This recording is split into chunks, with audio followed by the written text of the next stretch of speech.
El problema de la depressió és com la Maria de la salut mental. La gent, el tema de depressió, diu, tinc depre com perquè se m'ha trencat una ungla, m'ha deixat el nòvio o ha perdut el Barça. No. Tenir depressió és algo molt més dur, sobretot invalidant, que no permet ser tu com a persona ni gaudir de les coses que habitualment gaudeixes.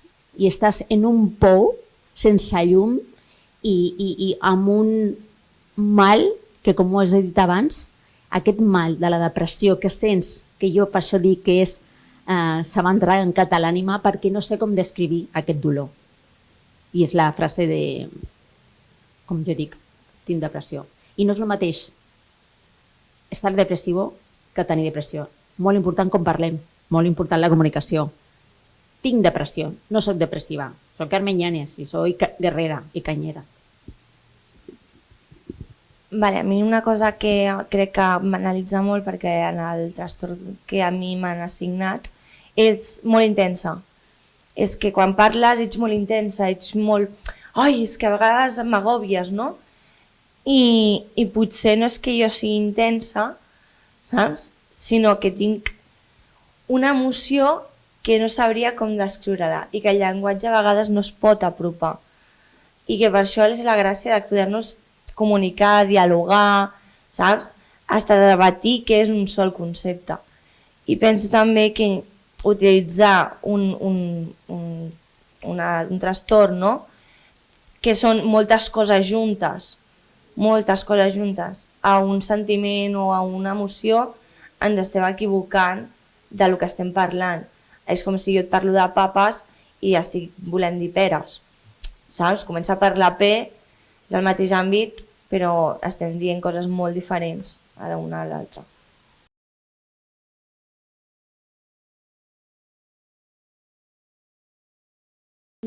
Primerament perquè no ens importa el diagnòstic. És una etiqueta que la necessitem per anar al metge i per fer una sèrie de coses. Quan tu comparteixes el dolor d'algú que està transitant per el mateix dolor que tu, ha tingut l'estigma, s'ha sentit rebutjada o tota una sèrie de coses, te sents acompanyada i no et veus tu sola, única, bitxorrada. Te dones compte que això és més comú del que pensem. I es crea com una connexió, un team, som un equip, no? En el que ningú, tots validem els nostres sentiments, les nostres emocions i sobretot, no jutgem.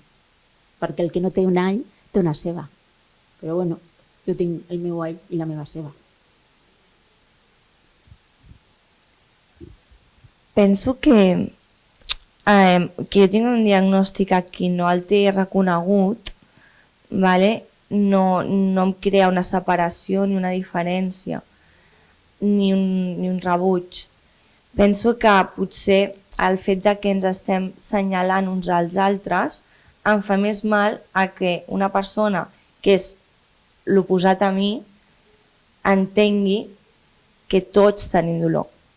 Potser no estic compartint el mode o no estic compartint, no sé com dir-ho, el blanc de l'ull, que tots el tenim, però el tenim tots de la nostra manera. Llavors penso que m'és molt més gratificant, em dona molt més plaer, m'omple d'orgull saber que hi ha persones que estan allà al meu costat, en el patiment, en el bo, en el dolent, en el negatiu, en el positiu, en els opuestos, els contradictorios, saps? Però que estan. I penso que això és el que m'uneix molt més a una persona que m'està assenyalant.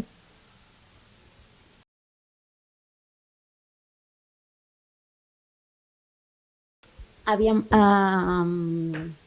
el meu nucli més dur, és a dir, el meu marit i la meva filla, tinc la sort que fem un bon team, perquè a casa es parla de salut mental, es parla de medicació, es parla de depressió.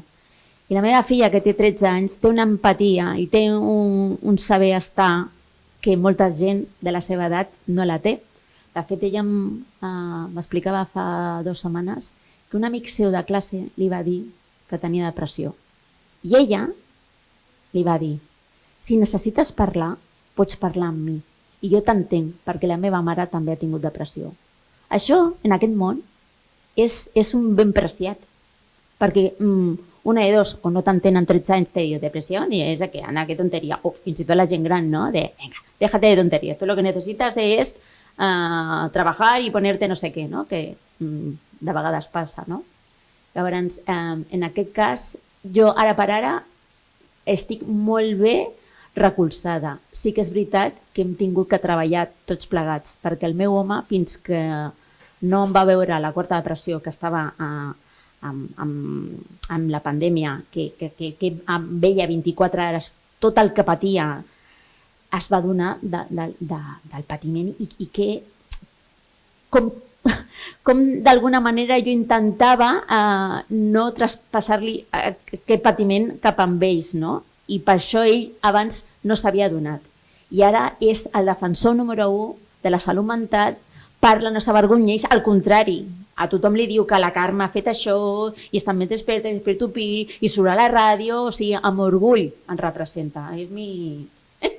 no le digo yo esto, mi manager. Jo penso que la meva mare ha tingut un valor a la meva vida per al fet que sempre ha sigut el meu mur.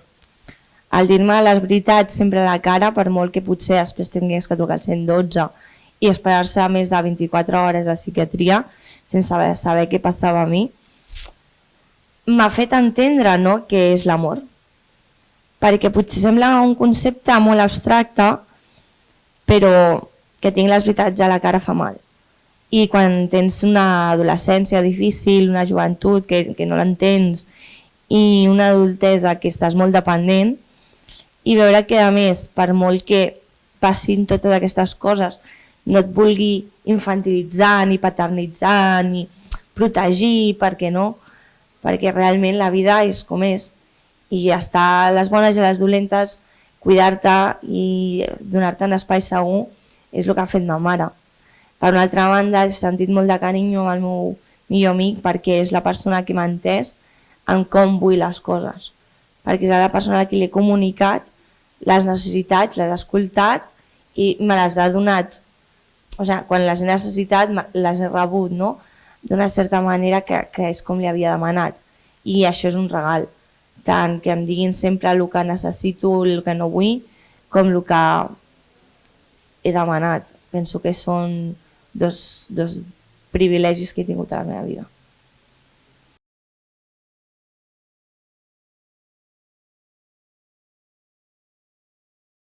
Hi ha unes frases que no s'han de dir perquè la gent amb bones intencions ens fan mal. No ens han de dir ànimo que tu pots. No ens han de dir posa de la teva part. I no ens han de dir si lo tienes todo. Perquè l'únic que fa és ferir, o sigui, fer la ferida més gran. El que necessitem és que ens diguin en què puc ajudar? Què puc fer per tu ara? No minimitzar aquest patiment si dic de que no puc, entendre que el no puc sortir de casa, que no puc aixecar-me, és en el sentit més ample de la paraula no puc. No soc perezosa, no és que no vulgui, és que no puc. I de la mateixa manera que a una persona que té asma no li dius respira, estàs aquí a la natura, pues a una persona que té depressió o un altre diagnòstic, el de ànimo, que tu puedes o posa de la teva part. Llavors, davant el dubte, calla't, sostén la mirada, o sigui, crec que és molt important l'escolta activa, a l'estar present i a mirar la persona amb tot el seu voltant, no? I no jutja, no jutja. Crec que la filosofia a mi m'ha ensenyat a preguntar i que la ignorància és el millor enemic que tenim per combatre. I llavors, el fet de preguntar no com estàs, perquè a vegades ni tu saps comunicar com estàs, perquè tienes una tormenta de emociones que van todas juntas a por ti, és preguntar, vols que faci això? Em sento aquí, puc sentar-me aquí al teu costat? La pregunta dona peu al coneixement i penso que és la millor eina que tenim. Vols una abraçada? Perquè a vegades necessites escalfor i a vegades no. Doncs preguntar, em puc acostar? Vols una abraçada? I entendre que el que t'està dient, sigui positiu o negatiu, no va contra tu. És el que estàs sentint. I a sobre, si s'està expressant, ole, perquè vol dir que està a gust.